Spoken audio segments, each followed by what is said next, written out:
Hey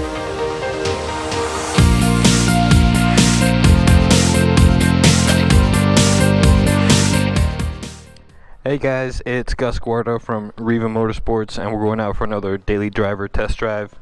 See what kind of bike we have going on today. Let's go take a look outside. Alright, so for this bike, let's go take a look. We've got the 2019 Yamaha MT-09. It's another one of our bikes in our pre-owned inventory. This is the blue color with a M4 exhaust on it. Let's take it out for a spin and see how it does as a daily driver. Alright guys, so here we are on the 2019 Yamaha MT-09. This bike I'm a little bit more familiar with. I have an MT-10 at home. This is my daily driver, so I've got some of these controls already figured out. So, kind of the cool thing that I like about the MT-09 is you have adjustable traction control and throttle control on these bikes. So, the TCS, or traction control system, is adjusted right here. It's only adjustable in a closed throttle position, so you can't do it on the fly if you have the throttle open.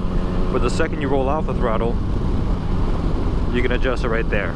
So, the MT-09 has 3 different positions, Mode 1, Mode 2, and off. So there we go, we're back in 1. Mode 2 is the most aggressive traction control. It kind of gets in the way, prevents a lot of wheel slip. It kind of dials the bike down, really good in rain. Mode 1 is the least intrusive. It's more like kind of like a sport mode.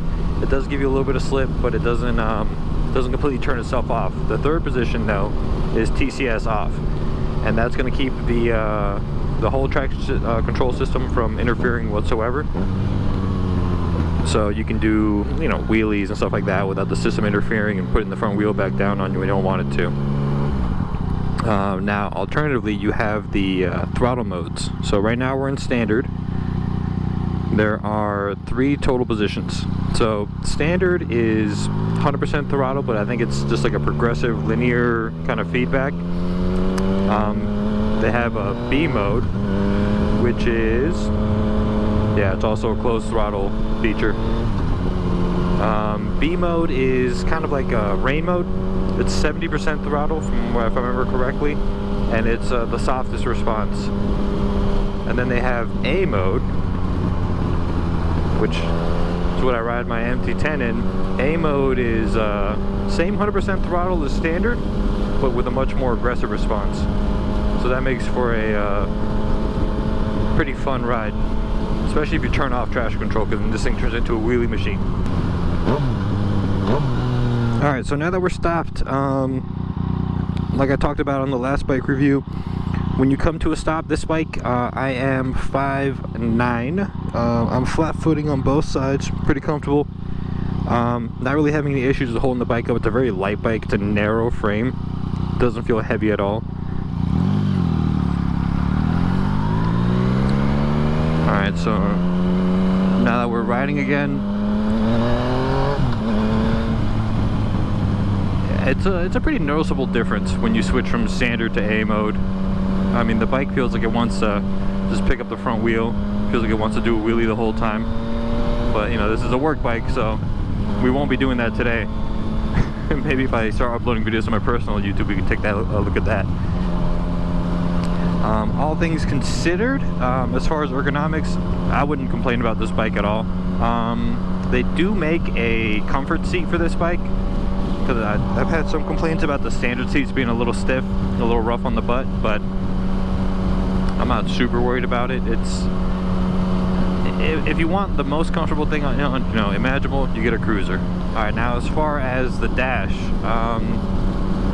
this dash is actually kind of a unique look. It's very asymmetrical. It's all kind of off to the right side. It gives you all the information you need though. It has your RPMs going across the top, gear position indicator in the bottom left. In addition to that, you know, traction control, ride mode. It has a little eco light that comes on, lets you know when you're riding in an economic fashion, that way you're not going through all your gas.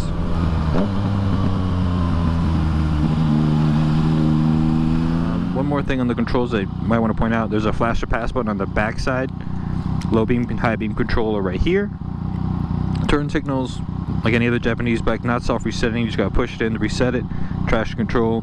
The starter is all one right here, so you can stop it, put it in the run position, start the bike back up, and then you have the mode button for standard A, B, and your hazards. Now, going back to controls, the clutch on this thing pulls super easy. It's got an assist on the clutch. Really lightweight transmission feel. It shifts quick though. Shifting down and rev matching is also super easy. It's not hard on the hands at all.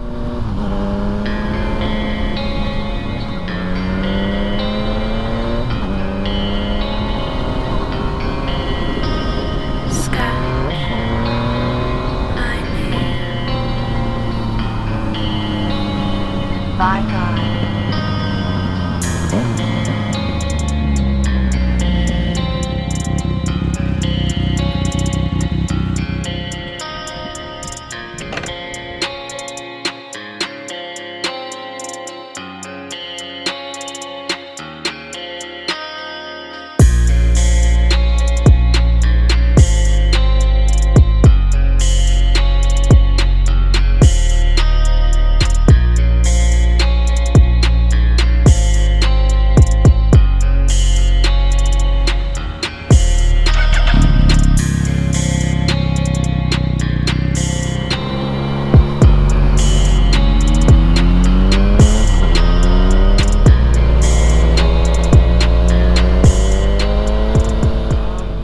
Probably last thing to talk about when it comes to these bikes is everybody's favorite part, the power. For a daily driver, MT-09 has gobbles and gobbles of torque. I mean, just an ungodly amount of torque for a bike this weight. We're gonna put the bike in A mode for this last little bit and see how she rides.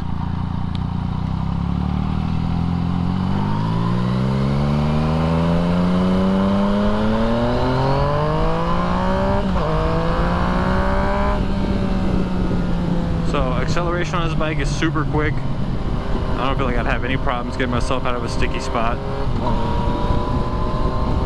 I mean, the exhaust that this bike has, the M4, makes it sound like a liter bike. It's actually a really cool sound. MT-09 is a 3-cylinder motor. Gives you tons of torque up front, all the way through the mid-range. And I haven't really had any issues with the top end on these bikes either.